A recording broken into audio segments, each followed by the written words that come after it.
Dźwięk skręcenia kartonu przeciwko krawędzi spotyka mnie, gdy wrócę do domu po jogowaniu. Wyglądam w tekstowym światłu, który płynie przez okno. Coś o dźwięku wydaje się nieprawidłowe. Mój telefon pokazuje 10:43 rano. Mama powinna być w jej klasie joga i brat nigdy nie przyjeżdża do góry przed niedzielą w niedzielę. Skręcenie kontynuuje się za pomocą śpiewań, które sprawiają, że mój głów kłania się. Karen, upewnij się, że napisujesz te okno odpowiednio. Brat z głos. Przyjeżdżasz z mojego pokoju. Mój pokój? Przestępuję do pokoju. Drzwi do mojego pokoju stają się otwarte, spadając ciepła światła na karpet kremowy. Mama kłania się obok pudełka ruchu, jej rączkowe ręce rozprowadzające przez moje własności. Brat skręca się nad nią, sprawdzając jego Rolex każde 30 sekund, tak jakby miał czas na wyjazd. Co się dzieje? Mój głos kłania się. Mama zaskoczy, jej ręka pływa do ogromnego diamentu na swoim palcu. Claire, kochanie, nie spodziewaliśmy się, że jesteście tak rano. Już prawie 11. Sprawdzam pokój. Pół mojego pokoju już siedzi w sklepach. Moja fizyka, książki i stary kalkulator ojca rozprzestrzeniają się na powierzchni. Dlaczego pakujesz moje rzeczy? Brat przyszedł naprzód. Jego italijskie sznury lewe są silne na karpecie. Rozmawialiśmy o twoim przyszłości, Claire. Jest świetna okazja, która czeka na ciebie w Milwaukee. Milwaukee? To słowo czuje się źle w mojej głowie. Jaka okazja? Twoja tata, Janet, ma związki w kilku prestiżowych szkołach tam. Matka mnie nie spotka.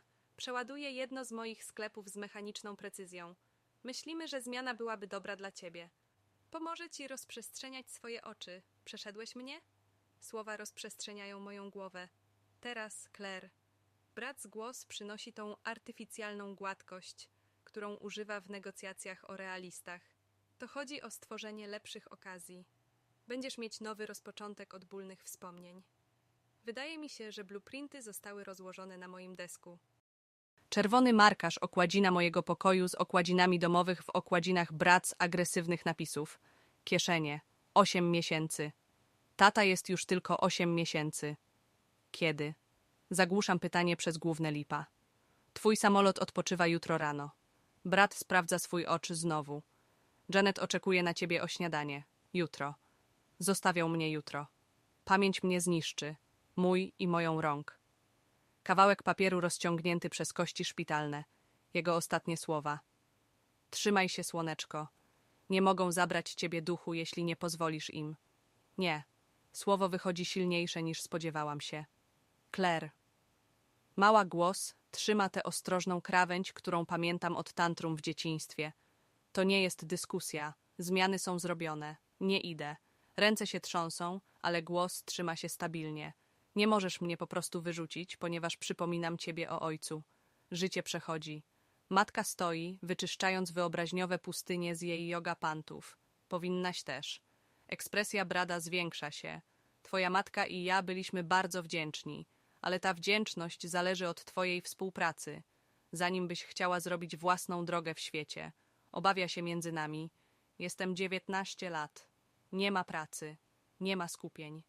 Matka ma pieniądze insurowane. Nie mogę dodać ich, aż będę 25 lat. Patrzę pookoło mojego pokoju na zdjęciach matki i mnie na konferencjach naukowych. Złożony kopią historii czasu. Dostał mi go na moje 16 urodziny. Czerwony kopią z konkursu naukowego położony obok mojego mikrofonu. Nie po prostu zbierają moje własności. Zbierają moje wspomnienia. Mój dowód, że kiedyś ktoś mi kochał bez warunków. W porządku. Słowo ma smak, naprawdę. Zbieram własne rzeczy. Matka uśmiechnie. To moja praktyczna dziewczyna. Janet będzie się dobrze z tobą zajmować. Zostawią mnie samotnie w sklepach. Matka ma kosztowną perfumę, która wchłania się w powietrze. Czekam, aż jej kroki spadną na górę, zanim przejdę do biedronki matki. Okładzina w sklepie otwiera się cicho.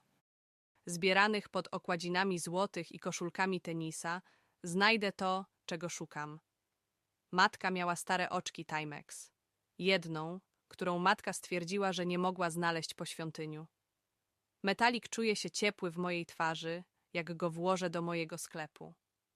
Mogą wyciągnąć mój pokój, wysyłać mnie do Milwaukee. Pretensja, że matka nigdy nie istniała, ale nie mogą wyciągnąć wszystkiego. 24 godziny później stoję na bramce w lotnisku. Jeden koszulek na moich nogach. Matka i brat wychowują się zza linii bezpieczeństwa. Swoje uśmiechnięte uśmiechy, nieco ukryte jako zachęcenie. Brat już rozmawia na telefonie, prawdopodobnie zadzwoniąc do kontraktorów o gimnasie. Dostaję oczekiwania ojca w mojej sklepie, pamiętając jego głos. Nie mogą zabrać twojego ducha, jeśli nie pozwolisz im. Nie zabrali go jeszcze i nigdy tego nie zrobią. 4 godziny później kontraktor wychowuje moją liczbę. Oczekuje na moją sklepie, zostawiając z tyłu oczekiwań. Może Milwaukee nie jest tam, gdzie chcę iść, ale gdziekolwiek jest lepiej niż zostawać tam, gdzie już nie chcę. Nie patrzę z powrotem, jak podjeżdżam samolotem. Udało im się wybrać. Teraz pora zrobić moje. Po przybyciu do Milwaukee i zbieraniu mojego bagażu, 10 minut później przybył Uber. Uber przejeżdża przez opakowane uliczki, gdzie każda pudełko ma nazwę rodziców i złote listy. Mój samochód dzwoni na głośno. Jakaś bliskość. Sprawdzam telefon. Wciąż nie ma wiadomości od mamy. 2 godziny później w domu Janice wchodzi przed nami brzydka fortepianowa z pustymi, białymi kolumnami. Takim miejscem, gdzie zimne nogi nigdy nie przeszkadzają i dzieci nauczą się maniery stołu przed swoimi abecjami. Musisz być zmęczona. Uroczy. Janice nazywa się przez okrągły uliczek, wypisany dla użytkownika. Jej nogi klikną przeciwko koblastom, gdy jej powietrze kieszy moje uliczko. Zacznijmy od tego. Mój tata Leon pojawia się w drzwi. Jego wyrażenie niemożliwe z tyłu okładziny. Nasze oczy spotkają się w odpoczynek, zanim odchodzi do jego studia bez słowa. Moje kuzynie Ben i Chloe wchodzą w uliczkę, wykończą swoje ubrania i identyczne uśmiechy. Twój pokój jest w ten sposób. Janice uliczka pozostawia słodko-płaską drogę, gdy przejdziemy kolejne pokojowe pokoje. Uliczka się rozprzestrzenia. Długość drzewa daje drogę do konkretu. Drzwi metalowe otworzą się, aby wyjaśnić przestrzeń zamieszczalną blisko garażu. Twój uliczek osłabia jedno okrągło, matrycę wystarczająco długą, by liczyć śruby pod okładziną. Zrobiliśmy to tak spokojnie. Janice gesturuje na białym palcu rozprzestrzeniającym się z tyłu okładziny. Słowo rent brzmi jak szlachetka. Przerażam głębszy przycisk okładziny białe. O, a utylity są dodatkowe, oczywiście. Jej uśmiech nie dotyka jej oczu. Dodajmy to do twojego tabu. Później, poszukiwając drzwi okładziny, znalazłam zdjęcie zamieszczone w tył. 2 młodzieżowe uśmiechają się w kamerze. Ręce rozprzestrzeniają się obok siebie. Oddycham. Tato, a za nim młodszy ojciec Leon. Swoje oczy świeżą z cieszeń, którą nigdy nie widziałam w ciele. Zdjęcie zniknie w mojej poczucie, jak przychodzą krokodile. Śniadanie, w którym Janet trzyma okładzinę na głowie stołu, która mogłaby zobaczyć 20. Zasady w domu są proste. Przerażam jej uśmiech do dokładnych kwadratów. Przerażanie w 9 bez gościa. Kuchnia zakończy się o 8 wieczorem. Rącznica kosztuje $5 za ładowanie. Ben uśmiecha się w jego wody. 2 tygodnie później rozgrywam zmiany w stacjonie i w sklepie kosztującym sklep. Plan mojej klasy na Milwaukee Central High czyta jak słaby żart AP Fizyka o 8 wieczora po zamknięciu sklepu o północy. Pani Parker. Głos pana Harrisona mnie uśmiecha. Być może chciałbyś podzielić się rozwiązaniem z klasą. Numery pływają na bieżącej stronie. Ktoś odpowie o kredytach 2 rogów temu. Sięgnę na podłodze. Ojciec patrzy na zimne okno w mojej sklepie. Biblioteka staje się mojej sanktuarii podczas śniadania. Kiedy inni uczniowie rozgrzewają klasę sklepów. Sklepów. Sklepów, sklepów, sklepów, sklepów. Sklepów. Sklepów. Sklepów. Sklepów. Sklepów. Sklepów. Sklepów. Sklepów. Sklepów. Sklepów. Sklepów. Sklepów. Sklepów. Sklepów. Znajduje się po prostu L. Przebieram listy, aż się zmieniają. Szybka zwycięstwo zakończenia mojego midtermu w kalkulacji zniszczy się, gdy Janet przesunie moją pierwszą prawdziwą pieniądzę. Podzielone składniki. Wyciąga envelope. Używasz całkiem dużo elektryczności, studiując tak późno. W tej nocy, poszukiwając opartego tekstu w domu Janety, zauważyłam nazwę w kainie e-mailu na jej ekranie komputerowej. Słowa zimna moja krwi. Trzymaj się, trzymaj się. Karol mówi, że pieniądze z ochrony zostaną przyciągnięte, dopóki nie będzie już 25 lat. Musimy tylko upewnić się, że nie zostanie zbyt zmęczona, by zapytać pytania. Kolejny e-mail od mamy. Miesiącowe koszty dostarczone. Będziemy więcej przełączać w następnym tygodniu. Ręce ruszają, gdy wrócę z powrotem. Na zewnątrz śmiech Bena i Chloe odpływa z kuchni. Mężczyzna w garażowym pokoju. Ben śmieje się. Widziałeś te koszty Walmarta? Wracam do drogi, gdzie siedzi stary Subaru ojca, w cieniu. Malowanie, ale silne silniki. Klucz jest w mojej ręce. To jedno, czego Janet nie wie, że trzymałam. Numery przeszkadzają mój umysł. $127 w koszulce. 2 miesiące, dopóki nie będzie zimno. 3 lata, dopóki nie mogę uzyskać pieniądze z ochrony ojca. W środku samochodu pachnie tak samo jak on. Olej motoryczny i żarówka z pieprzem. Przeszkadzam głowę przeciwko kierownicom, oddychając w wspomnieniu o wyjazdach w zimę i tutorialach fizycznych. Nie mogą zabrać ciebie, duchu, jeśli nie pozwolisz im. Mówi mój ojciec z przeszłości. Ale co, jeśli już je mają? 6 miesięcy później koszty w szkole się rozprzestrzeniają, jak Janet je rozprzestrzenia. Papiery spadają jak deszcz do sklepów w kuchni. Ludzie jak ty nie idą do szkoły, Claire. Powinieneś skupiać się na czymś bardziej realistycznym. Dźwięki kręcą się moją ręką. 6 miesięcy zimy w Milwaukee nauczyły mnie, kiedy walczyć i kiedy pretenzować submisję. Śmieję się, oglądając fragmenty mojej przyszłości rozprzestrzeniać się w kawach, w sklepach. Tę noc czekam, aż dom zakończy się w silnicy, zanim wyciągnę moją maszynkę od środka w sklepie. Zapał brzmi jak śnieg w ciemności. Wszystko istotne włącza się teraz w jedną maszynę. Zabawy, ojczyzny ojca, mały album zdjęciowy, moje wskazówki z stacjonu Gasej ostrożnie przełożone między pamiątkami mojej notatki fizycznej. Subaru mnie przywita jak stary przyjaciel. Jest zamknięty, wciąż trzymający tradycję tobaku ojca. Aranżuje swoje posiadania z ostrożną precyzją. Spód siedzenia staje się moim sklepem, przyciągniętymi pośredniami pomiędzy przyciskami. Trunek trzyma moje sprzedaży szkoły i sprzedaży emergencji, które zbieram. Blankety, pudełko wody, barzy granulowe. Kupiłem jeden raz, żeby Janet nie zauważyła. Temperatura spadnie o 10 stopni w pierwszą noc. Parkuję się za podłogą Jerego, gdzie drzewa zimne wypuszczają ciepłe powietrze do śniadania. Oddech mnie odpływa w okna, jak kręcę pod 3 blankety, patrząc na ciemności przechodzące przez ostrożną glaskę. Czarny czas na ekranie sięgnie o 2. 47 rano, kiedy zaczyna się kłócenie. Ośrodek szkoły pokazuje ciemne okna pod moimi oczami. Moje ciało łagodne w błyszczącym światlu. Wszystko w porządku, panie? Pyta Thompson po tym, jak najbliższość ułożę twarz w mój książkę o chemice. Sprawiam uśmiech i błagam go na późnej noc studiując. Udech przechodzi przez moją nocową przerwę na stacjonie. Każdy oddech wyciąga woda do mojej duchowni. Świat się odwróci, jak zamontuję chłodnicę, ale nie mogę się doczekać, by wrócić do domu chorą. Do domu jest teraz samochód, a samochody wymagają gasej, a gasej wymagają pieniędzy. Mój chłodnik rozbija się podczas zamknięciem. Numery listowych się zmieszają, twarze klientów rozlewają się jak szmatka. Przyjeżdżam do Subaru, zanim moje nogi odpadają. Termometr mojego urządzenia emergencyjnego czyta 102,4 stopnie.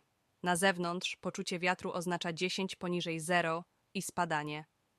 Wstaję do ciemności i silencji. Klucz włącza się i nie ma niczego. Nawet klucza. Bateria zrzuciła się do zimy i z tym moja ostatnia obrona przeciwko zimnej nocy. Poczucie wiatru rusza się przez podłogę w delikatnych paternach, piękne i niebezpieczne.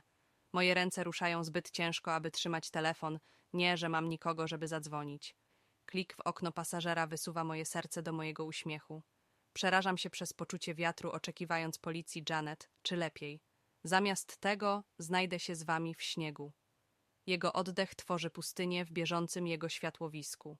Otwórz drzwi, Claire. Obawiam się wojny z cierpliwością. Przerażam się i zamykam zamknięcie. Leona wysuwa się do pasażera, przynosząc wybuch arktycznego powietrza z nim. Nie mówi od razu, tylko patrzy na moją ostrożną organizację, koszulkę, świątynię dla taty na deszczu, koszulkę w samochodzie.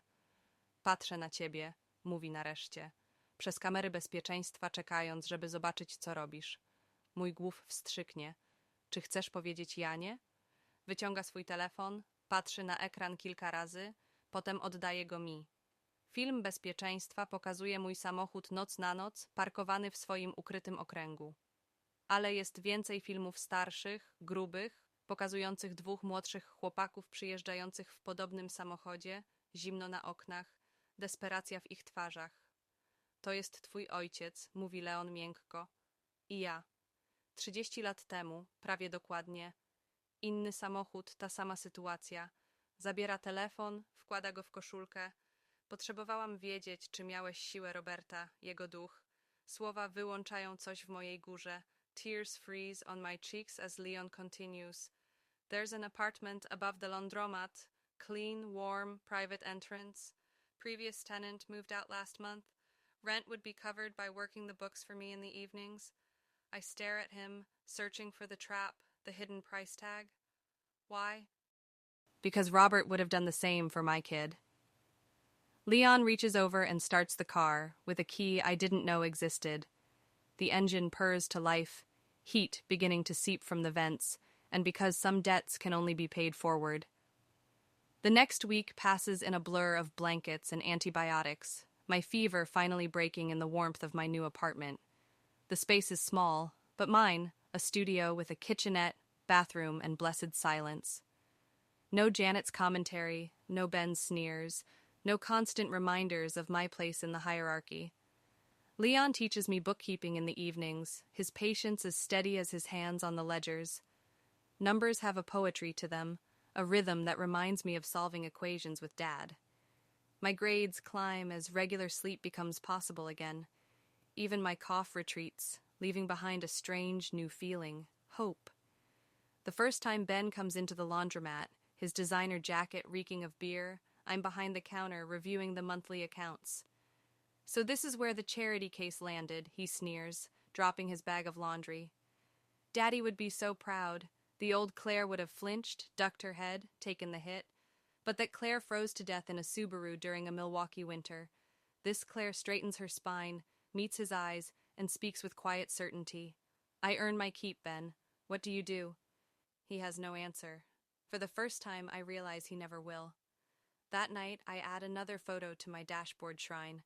Dad and Leon as teenagers, frost on the windows, survival in their eyes.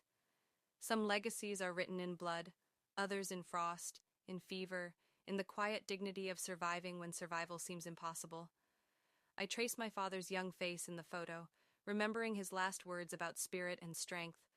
The winter wind howls outside, but I am warm, I am safe, I am my father's daughter, and I am finally free. Numbers never lie. That's what I remind myself at 3 a.m, squinting at financial records under the buzzing fluorescent lights of the laundromat office. My fingers trace column after column of transactions, each one a breadcrumb leading straight to Brad and Janet's offshore accounts. 3 months of my hacking skills. I am this tiny place. A cough echoes through the empty building. I freeze, hands hovering over the paperwork until Uncle Leon's familiar shuffle reaches my ears. He pauses in the doorway, 2 steaming cups of coffee casting shadows on the linoleum floor. Still at it? He sets 1 cup beside me, the scent of French roast cutting through the chemical smell of dryer sheets. Just double-checking the Marcus Holdings transfers, I tap my pen against a particularly suspicious entry. Did you know they moved $50,000 on Ben's birthday last year? Leon's weathered face tightens. Teaching you forensic accounting might be the biggest mistake of my career, or the smartest investment. I turn the ledger so he can see my careful notations. They've drained almost everything. Ben and Chloe's college funds, the business reserves, even the holiday bonus account for the employees. The ancient office chair creaks as Leon sinks into it. For a moment, he looks every one of his 68 years. My own wife. His coffee cup trembles slightly. 23 years of marriage. A knock at the office door sends my heart racing. Ben stands in the frame, his usual smirk replaced by something darker. He holds up Janet's iPad, his knuckles white against the rose gold case. You need to see this. His voice cracks. Both of you. The text between Janet and Brad fill the screen. timestamps stretching back months. My stomach churns at their casual cruelty, the way they joke about Karen's blind trust, Leon's dedication, the stupid kids who never suspected a thing. There's more. Chloe appears behind her brother, clutching a wrinkled envelope.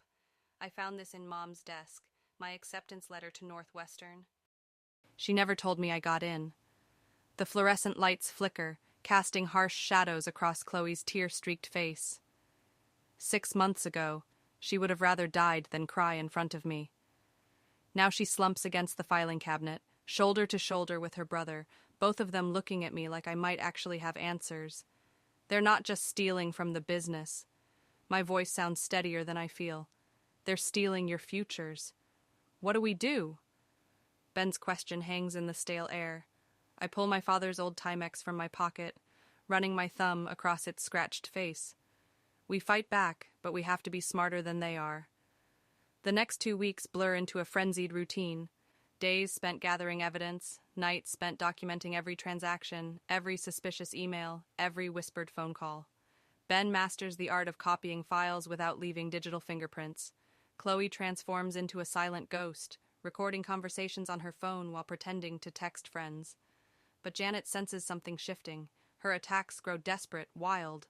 She corners Leon in his study, spinning tales about catching me stealing from the register. When that fails, she turns to Karen, who cuts off my monthly support payment without a single phone call. The rumors start at school.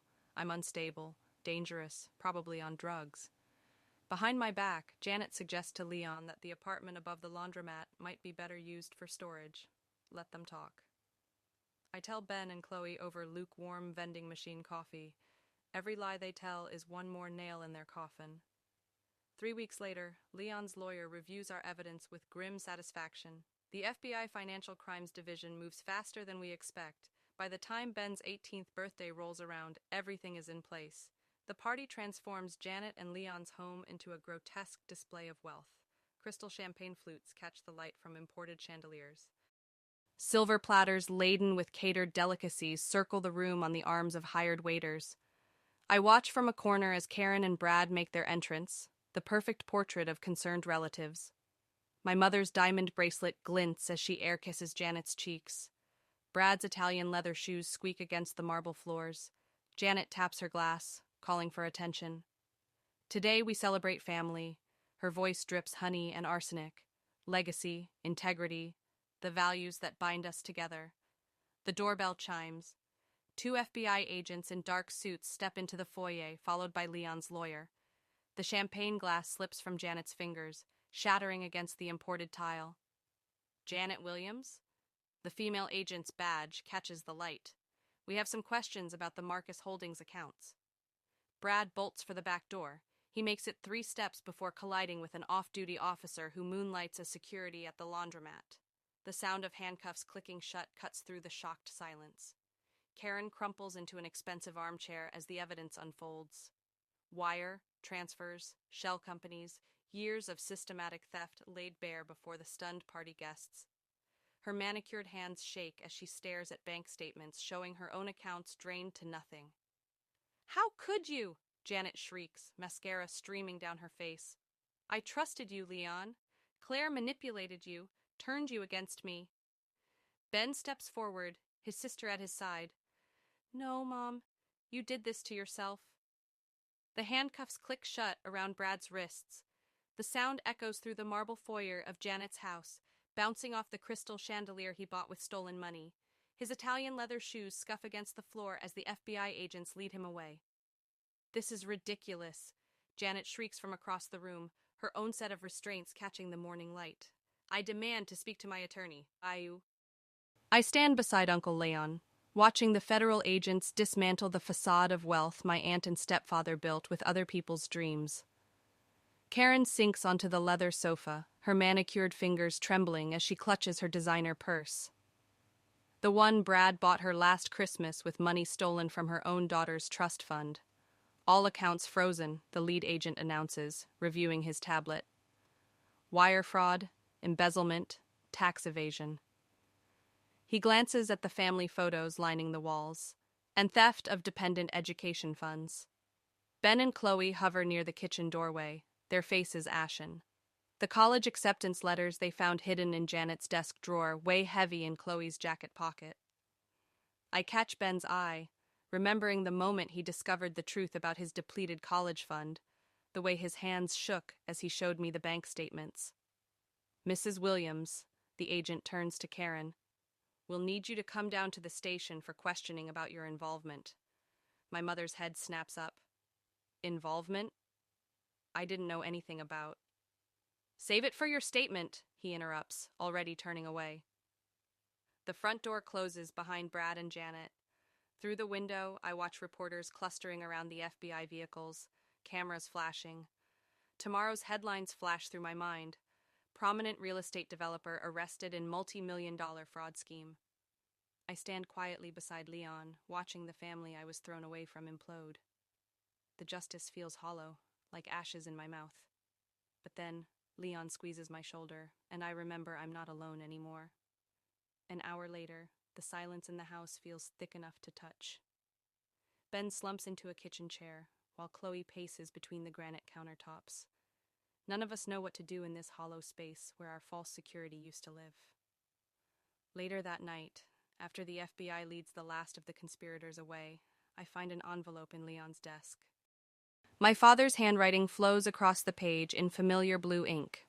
"Watch over my daughter, old friend. Karen will choose money over our little girl. She always has, but Claire has your strength in her bones. Make sure she knows she's never alone." I trace the words with trembling fingers, remembering the father who saw the truth coming, who made sure I had somewhere to land when they threw me away. The sound of Ben and Chloe arguing over pizza toppings drifts up from the kitchen. Leon's heavy tread on the stairs tells me he's bringing up his secret stash of root beer, and I realize that sometimes the family you build matters more than the one you're born into. I fold the letter carefully, tucking it into my pocket next to Dad's watch. They tried to erase me. Instead, they made me stronger, made me someone who fights back, made me my father's daughter. I am resolute to protect this family and want to join them. "What happens now?" Chloe's voice cracks from the kitchen. Uncle Leon clears his throat. "That depends on what you all want to do." I look around at the wreckage of our family. 3 young adults with nowhere to go, our futures ransacked by the people who should have protected them. The apartment above the laundromat suddenly feels like a mansion. "You can stay with me," I offer, "until we figure things out." Ben's head lifts. "Really?" "It's small, but there's a pull-out couch. We'll make it work." Chloe stops pacing. "But how will we?" "The laundromat always needs help," Leon interjects, "if you're willing to learn the business." 2 weeks later, I watch Ben repair a washing machine with steady hands, his natural talent for mechanics shining through. Across the laundromat, Chloe explains the new digital payment system to an elderly customer, her smile genuine for the first time in years. I sit at the front desk, reconciling the books Leon trusted me to manage. The numbers align perfectly, each transaction honest and accounted for. No hidden accounts, no missing funds, no lies wrapped in spreadsheet cells. "You've got a gift for this," Leon says, appearing beside me, "just like your father did with his students." Before I can respond, the bell above the door chimes. Karen steps inside, her designer clothes replaced by department store basics. Her eyes dart around the space, landing on the help wanted sign in the window. Claire. She twists her hands together. I was hoping we could talk about everything. I study her face, noting the smudged mascara, the fading highlights, the desperation lurking behind her practiced smile. "There's nothing to talk about. Please, sweetheart. I know I made mistakes, but I'm your mother. You stopped being my mother the day you chose Brad's money over me." Her face crumples. "I didn't know what he was doing. I swear You knew enough." I turn back to my ledger. The door's that way. 2 months pass in a blur of court appearances. I testify about the hidden accounts I discovered, my voice steady as I detail the financial abuse. Ben describes finding his college fund drained, Chloe recounts the lies about her acceptance letters.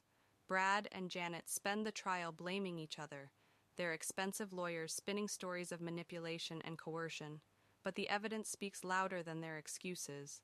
The judge calls it an extraordinary breach of family trust before announcing the sentences. 15 years for Brad, 12 for Janet. I don't smile as they're led away. Victory tastes different than I imagined. That evening, Leon, Ben, Chloe, and I gather in my small apartment.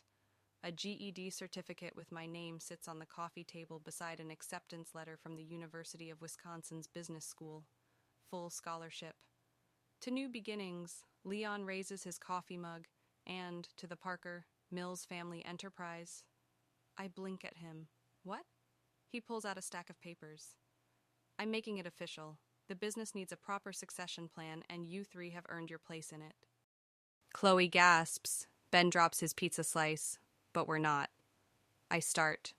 Family? Leon's eyes crinkle. Claire, family is what you built, not what you're born into. You three proved that. Later that night, after Ben and Chloe head downstairs to close up, I find an envelope in my mailbox. The return address is from a rehabilitation center in Arizona. Karen's handwriting. I hold the letter, feeling its weight. Inside could be more excuses, more manipulation, or maybe something real, something true. The envelope sits unopened on my desk as I count the day's receipts, each number exactly where it should be. Outside my window, the laundromat's neon sign glows steadily in the dark. Parker Mills Family Enterprise. Tomorrow, I'll decide about the letter. Tonight, I have ledgers to balance and a family business to run. Some people are born into wealth they don't deserve. Others build something better from nothing but trust and hard work. I know which one my father would be proud of. 4 years later, the morning sun streams through the floor-to-ceiling windows of my corner office, casting warm squares across the framed photos lining the walls. Each image tells a story of growth. The ribbon cutting for our second location, Ben teaching a class on washer repair to local teens, Chloe's proud smile as she hands keys to a new resident. Our family business has bloomed into something Dad would never have imagined. The coffee shop downstairs hums with morning traffic. The scent of fresh roast drifts up through the vents, mingling with the clean laundry smell that's become as familiar as breathing. A local news crew packs up their equipment after filming a segment on our youth entrepreneurship program.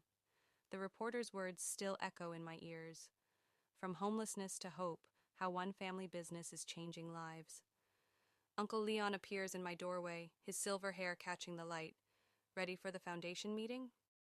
I gather my laptop and follow him to the conference room where Ben and Chloe wait. Ben's textbooks sprawl across the table, advanced mechanical engineering concepts that make my head spin. His fingers are clean now, but I spot traces of machine grease under his nails. Some habits never change.